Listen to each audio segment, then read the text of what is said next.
तू नरूमध्ये असं काय बघितलंस की तू त्याच्या सोबत राहतेस? नाही ग, खरं तर नरू दिसतो तसा नाहीये. म्हणजे अनिकांना जसं सोशल मीडियाचं व्यसन असतं ना, तसं त्याला बी फेसबुकचं व्यसन आहे, एवढंच. येडा आहे तो.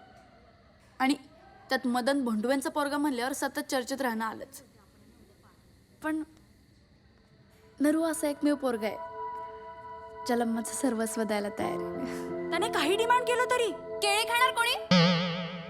काय आहे? हं? भडकते काय? मी त्यांना विचारलं ना.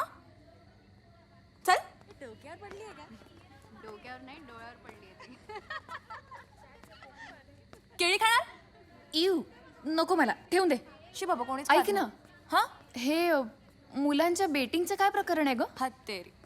ऐक ना, हा? ठेवशील जरा? हो. हा. मागच्या वर्षी डुंगे आणि तेऱ्या कॉलेजमध्ये आले ना, तेव्हा नरूने त्यांची जाम रॅगिंग केली. पण त्यात ते दोघं वरचढ ठरले आणि ज्युनियरला सिनियरच्या त्रासापासून वाचवू लागले. आणि या सगळ्याचं रूपांतर झालं बेटिंगमध्ये. आणि ती पण मग कबीर नसतो त्यांच्यात?